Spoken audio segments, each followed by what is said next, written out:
So, over the last while, there seems to be an increasing number of people and organizations who are getting debanked or losing access to their bank accounts. So, why is this happening? Is it legit or is it ideologically motivated? And we're also seeing a lot of censorship taking place in our nation. So, joining us to chat about this is Mike Schouten. He is the executive director of ARPA, which is the Association for Reformed Political Action. He joins me now. Good to have you with us today, Mike, from Chilliwack. Yeah, thanks for having me, Jeanette. All right. Okay. So, Mike, first off, maybe tell us what ARPA Canada is all about. What do you guys do? Sure, yeah, we're a Christian political advocacy organization. Our mission is to educate, equip, and encourage Christians to political action. So we come alongside Christians and help them understand the various issues of the day, and then give them tools in which they can become engaged, in which they can build relationships with whether it's their town representatives or city representatives, the provincial representatives, or federal representatives. Hmm. And then we also have a second part of our mission that is to take a biblical perspective directly to our civil authorities. So that's in the courts and in the legislatures right across the country. Okay. All right. So, Mike, your organization got a bit of an unpleasant surprise recently, I guess. It seems that you got debanked. So, can you explain what happened here? Sure, yeah, it's like most not-for-profits, we have donors that support our work. That money goes into banks, and we use that to carry out all the operations that we do. We have had a relationship with numerous banks over the years. We have a relationship with Canadian Western Bank based in southern Alberta. We've had accounts there since 2008. And at the end of July, July 30th, we received a very short and abrupt notice in our email that said, we've reviewed your accounts, and as of August 30th, they're going to be closed. Here's the numerous steps you have to take to make that happen. In our efforts to reach out to the bank to secure some kind of rationale as to why this was happening, we didn't receive anything except you need to field your complaints to the complaints handling office, and they'll deal with they'll get back to you. So that was quite yeah, unsettling in a certain extent because the accounts we had at the Canadian Western were the accounts that held all our automated funds transfers. So those are our monthly donors that support our work and are a huge part of the stability that ARPA Canada has been able to be blessed with in the past decade, decade and a half. So we immediately had to begin taking steps to find a new institution. That had to have been a huge shock. Yeah, it was quite a shock, especially because initially, actually, I thought I was hopeful that this had something to do with a merger. So Canadian Western Bank is merging with National Bank of Canada, and we Mm. had received notices about that. So I thought it had something to do with that. But when we didn't receive any replies or any rationale as to why we had received this letter, we quickly figured out that, oh, we're actually getting debanked. And one could only assume that it's based on the mission that we have and the fact that somebody at Canadian Western was not appreciative of that mission and wanted to close us down. Well, okay, so you're assuming that. Did you actually get in touch with the bank and talk to somebody voice to voice? Yeah, so a few things happened since that time. Of course, as I said, we immediately began searching for a new institution. I did a bit of research and found out that, yeah, as started this segment, this has happened to individuals and different companies and organizations. So, yeah, through the communication we had with the complaints handling office, we only received one further piece of communication indicating that we would be granted a 2-week extension to that to September 15th. So that gave us a little bit more time to close our accounts. So we were gracious for that. But then just this past weekend, I did receive a call from a representative of the Canadian National Bank. So as indicated, that's the bank that Canadian Western is merging with. And he shared essentially apologies for what had happened and said this shouldn't have happened. This was an effort to take precautionary measures, in his words, because something had been flagged with our account. He still wasn't clear on what that was. I responded and said, well, a precautionary measure doesn't seem to be to close the account within 30 days. That obviously sets off a whole bunch of actions on our part, frantically trying to find a new account. One would have thought, if if something had been amiss, maybe the accounts had been misused, or maybe there was suspected fraud or money laundering or something like that, then why not pick the phone up and say, hey, what's happening here? Can we talk this through and find an explanation? But nothing of the sort had happened. Our accounts were being used properly. So we're thankful that they recognize that what they did wasn't right. They shouldn't be able to do this. But in the meantime, we do believe that trust has been broken, and we do plan to move Yeah, to a new in the meantime, institution. it kind of left you in a position, and it's weird that they didn't also identify or disclose what the issue exactly was that was, Yeah. flagged on their part. Why wouldn't a bank explain clearly to a longtime client why they would close their account? I would think that banks are required to do that. Yeah, it's actually unfortunately they don't have to. They are allowed to just close an account. They're supposed to give reasons, but it doesn't stipulate how substantive those reasons ought to be.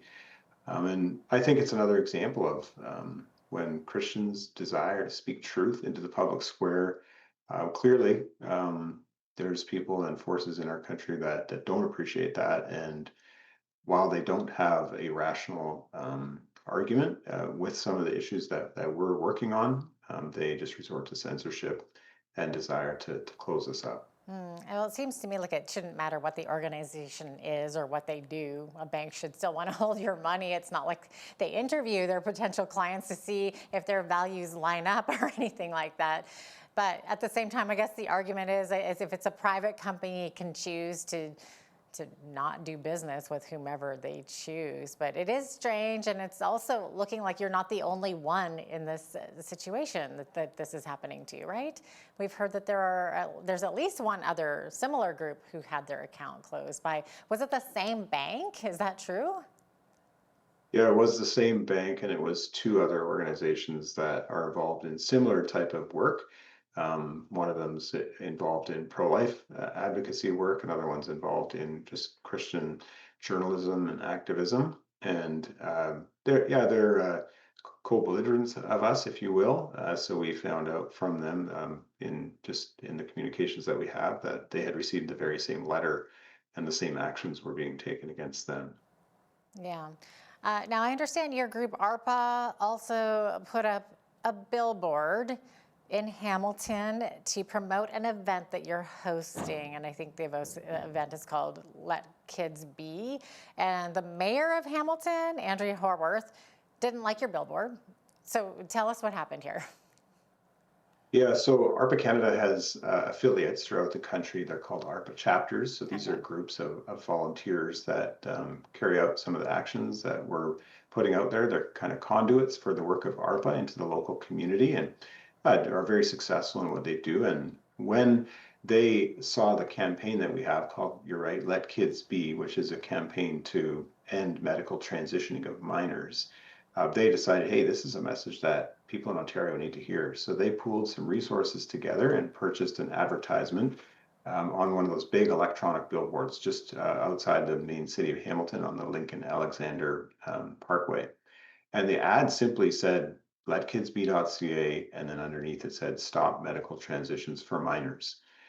So that ad was only up for 5 days before the mayor of Hamilton, Andrea Horwath, got wind of it and publicly issued a notification that she had asked the city workers to ensure that that ad was removed.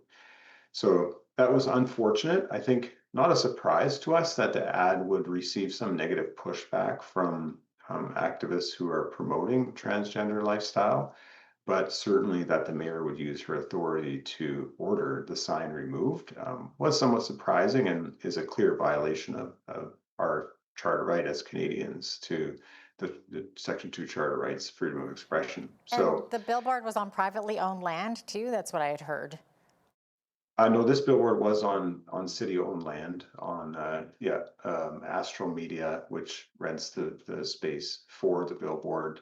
Has obviously numerous advertisements on an electronic billboard. Is the company that we worked with to put the ad up. Yeah. Does a mayor have legal authority to censor an ad that appears on a billboard?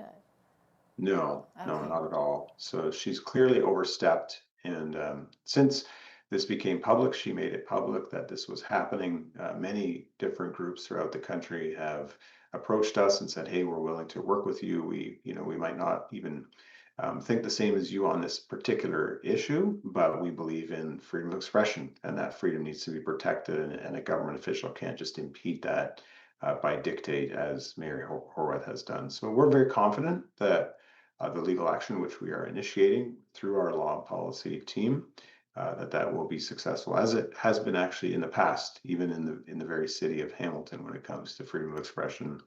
We've been successful there through the courts to ensure that even if the city doesn't agree with certain viewpoints, they have to make room and space and allow for those viewpoints to be expressed. Yeah, well, I mean, it seems like this shouldn't even be a political issue. It's kind of, you're making it into a moral issue, and those with differing views and opinions and values just don't want to hear it or allow you to even voice it. Now, you said it's in the courts. Did you say that you're taking the city of Hamilton to court over the issue? We are, yes. Yeah, we believe that this is one of those occasions where, even though it's a serious action to take to file suit against the government and a government official, that it is necessary, because if something like this isn't opposed, then that sets a bad precedent for people in the future who want to express themselves, whether it's through a billboard or a transit ad or just any type of public advertising. So yeah, we feel that we need to do this, and that court action has been initiated, and we'll see what it results in over the course of the next number of months.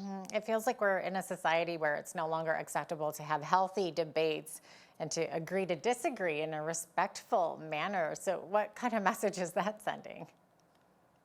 Well, I think that's the unfortunate part here, Jeanette, that it sends a chill on freedom of expression, right? If people want to express themselves, but then get this type of response from people in positions like the mayor, then it sends a chill on whether or not they even have the courage to share those perspectives and those views. And the reality is, on this particular matter, countries and jurisdictions around the world are starting to take action to protect minors from the harms of puberty blocking medication, cross hormone therapy, even in some cases surgeries, and are saying, no, no, no, we can't be treating gender dysphoria this way with children in particular.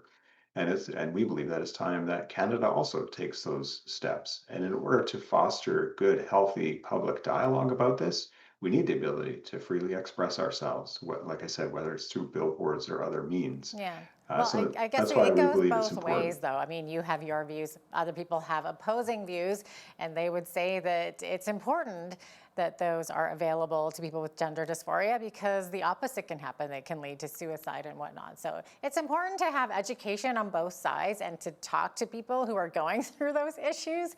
I don't know if you ever have taken the time to do that or not. Oh yeah, through the work that we do, we certainly come across many different people who either have real life experiences with this, with themselves or with children in their own families, and certainly can appreciate that gender dysphoria is real. There are children who are growing up and struggling with who they are, what is their actual identity.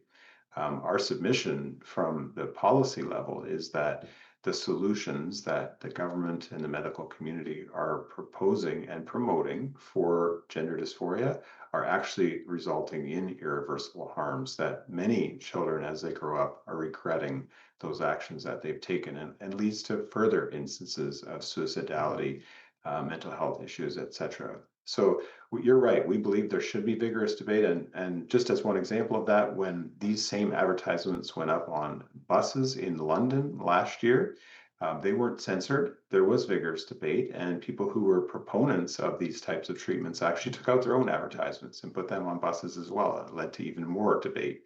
And that's what should happen in a free and democratic society. Okay, interesting. All right.